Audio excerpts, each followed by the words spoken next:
Subscribe कीजिए हमारा channel on competition study. Latest video notification के लिए इस बेल आइकन को दबाएं। हेलो फ्रेंड्स, आज के इस वीडियो में हम लोग देखेंगे मौर्य काल से रिलेटेड मोस्ट इम्पॉर्टेंट क्वेश्चन। इससे पहले मैंने मौर्य काल से रिलेटेड मोस्ट इम्पॉर्टेंट क्वेश्चन 30 बताए थे और ये टॉपिक बहुत ही मोस्ट इम्पॉर्टेंट है, इसलिए मैंने जो क्वेश्चंस रह गए थे उन क्वेश्चन को यहाँ पे हम लोग देखेंगे। तो चलिए वीडियो को शुरू करते हैं। यहाँ पे देखते हैं, पहला क्वेश्चन है, ग्रीक एवं अरमाइक लिपि का अभिलेख कहाँ से प्राप्त हुआ? तो यहाँ पे देखें तो ग्रीक एवं अरमाइक लिपि का अभिलेख यह अफगानिस्तान से प्राप्त हुआ है। नेक्स्ट क्वेश्चन देखते हैं, क्वेश्चन है, खरोष्टी लिपि के अभिलेख कहाँ से प्राप्त हुए हैं? तो यहाँ पे देखें तो उत्तर पश्चिम पाकिस्तान से। खरोष्टी लिपि के अभिलेख उत्तर पश्चिम पाकिस्तान से प्राप्त हुए हैं। नेक्स्ट क्वेश्चन की बात करते हैं, ब्राह्मी लिपि के अभिलेख कहाँ से प्राप्त हुए? तो यहाँ पे देखें तो ब्राह्मी लिपि के अभिलेख ये शेष भारत से प्राप्त हुए हैं। नेक्स्ट क्वेश्चन है, अशोक के अभिलेखों को कितने भागों में बांटा गया है? तो यहाँ पे देखें तो अशोक के अभिलेखों को, मोस्ट इंपॉर्टेंट क्वेश्चन है, यहाँ पे देखेंगे तो अशोक के अभिलेखों को 3 भागों में बांटा गया है। तो यहाँ पे देखते हैं वो 3 भाग कौन कौन से हैं। तो यहाँ पे देखें तो शिलालेख है और स्तंभ लेख और गुहा लेख, ये 3 अशोक के अभिलेख हैं। नेक्स्ट क्वेश्चन की बात करते हैं, अशोक के शिलालेखों की खोज किसने की थी? तो यहाँ पे देखें तो अशोक के शिलालेखों की खोज 1750 ईसा पूर्व में पादरेटिफेथेरल ने की थी। तो यहाँ पे देखें तो अशोक के शिलालेखों की खोज किसने की थी? पादरेटिफेथेरल ने की थी। आपसे एग्जाम में क्वेश्चन पूछा जा सकता है कि अशोक के शिलालेखों की खोज कब की गई थी? तो 1750 ईसा पूर्व में की गई थी। तो यहाँ पे नेक्स्ट क्वेश्चन की बात करते हैं, अशोक के शिलालेखों की संख्या कितनी है? तो यहाँ पे देखें तो 14। अशोक के शिलालेख कितने हैं? 14 हैं। नेक्स्ट क्वेश्चन देखते हैं, अशोक को किस शिलालेख अभिलेख में पशु बलि की निंदा की गई है? आपसे एग्जाम में क्वेश्चन पूछा जा सकता है कि अशोक के किस शिलालेख अभिलेख में पशु बलि की निंदा की गई है? तो यहाँ पे देखें तो पहले शिलालेख में, अशोक के पहले ही शिलालेख में पशु बलि की निंदा की गई है। नेक्स्ट क्वेश्चन है, तीर्थ यात्राओं का उल्लेख किस अभिलेख में किया गया है? तो यहाँ पे देखें तो तीर्थ यात्राओं का उल्लेख 7वें एवं 8वें अभिलेख में किया गया है। नेक्स्ट क्वेश्चन है, कौशाम्बी अभिलेख को क्या कहा जाता है? तो यहाँ पे बात करें तो कौशाम्बी अभिलेख को रानी का अभिलेख कहा जाता है। नेक्स्ट क्वेश्चन देखते हैं, अशोक का सबसे छोटा स्तंभ लेख कौन सा है? तो यहाँ पे देखें तो सबसे छोटा स्तंभ लेख की बात करें तो रुम्मीदेई है। आपसे एग्जाम में पूछा जाए कि अशोक का सबसे छोटा स्तंभ लेख कौन सा है? तो यहाँ पे आंसर होगा रुम्मीदेई, ये सबसे छोटा अभिलेख था। नेक्स्ट देखते हैं, यहाँ पे नेक्स्ट क्वेश्चन की बात करें, अर्थशास्त्र में चर किसे कहा गया है? तो यहाँ पे बात करें तो अर्थशास्त्र में जासूस, जो जासूस थे उसे चर कहा गया है। नेक्स्ट क्वेश्चन यहाँ पे है, अर्थशास्त्र में गुप्तचर को क्या कहा गया है? तो यहाँ पे देखें तो गूढ़ पुरुष कहा गया है।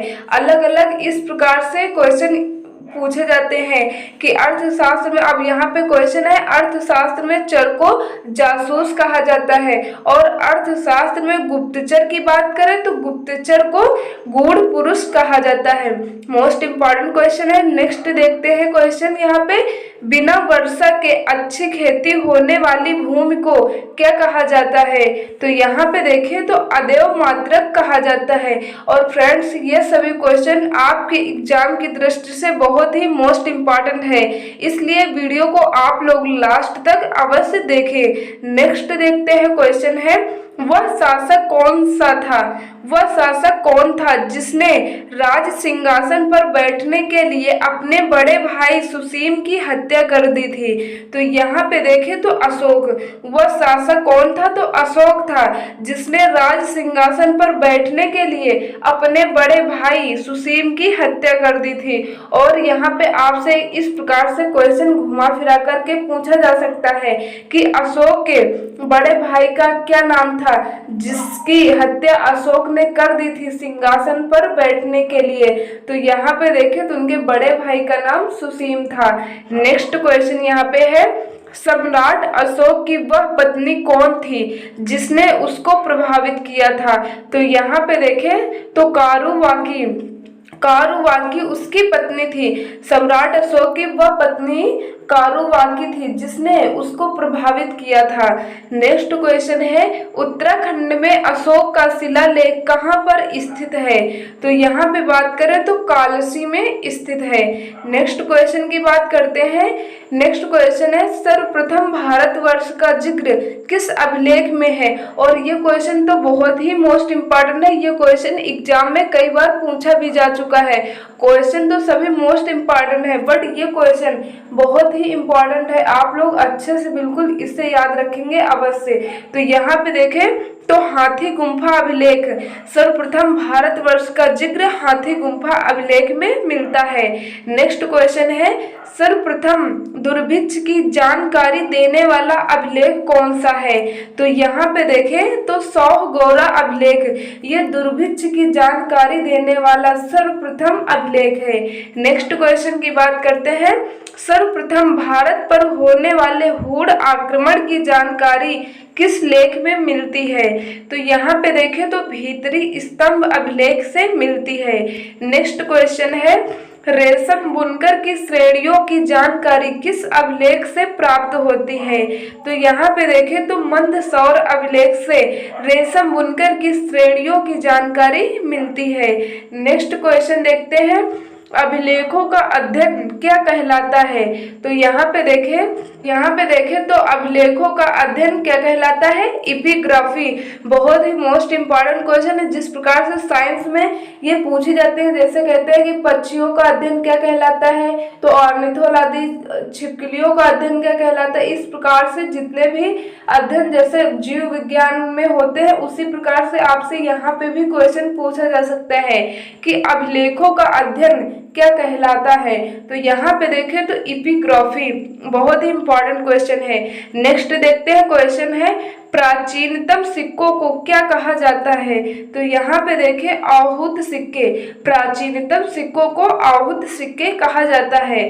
नेक्स्ट क्वेश्चन है, सर्वप्रथम सिक्कों पर लेख लिखने का कार्य किन शासकों ने किया? तो यहाँ पे देखें तो यवन शासकों ने सर्वप्रथम सिक्कों पर लेख लिखने का कार्य किया था। नेक्स्ट क्वेश्चन है, श्रीनगर की स्थापना किस मौर्य शासक ने की थी? तो यहाँ पे देखें तो अशोक ऐसा शासक था जिन्होंने श्रीनगर की स्थापना की थी। नेक्स्ट क्वेश्चन की बात करते हैं, अशोक के काल में कौन सी लिपि दक्षिण भारत में परिवर्तित हुई थी? तो यहाँ पे देखें तो ब्राह्मी लिपि अशोक के काल में दक्षिण भारत में परिवर्तित हुई थी। नेक्स्ट क्वेश्चन है, अशोक के स्तंभ के लिए पत्थर किस स्थान से लिया जाता है? तो यहाँ पे देखें तो चुनार।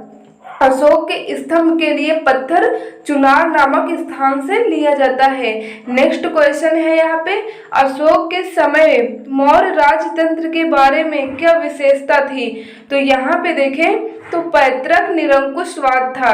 अशोक के समय मौर्य राजतंत्र के बारे में जो विशेषता थी वो पैतृक निरंकुशवाद थी। नेक्स्ट क्वेश्चन है, मौर्य वंश का अंतिम शासक कौन था? तो यहाँ पे देखें तो बृहद्रथ, ये मौर्य वंश का अंतिम शासक था। नेक्स्ट क्वेश्चन है यहाँ पे, बृहद्रथ की हत्या कब और किसने की? तो यहाँ पे देखें तो बृहद्रथ की हत्या उसके सेनापति जो पुष्यमित्र शुंग थे, उन्होंने 185 ईसा पूर्व में की थी।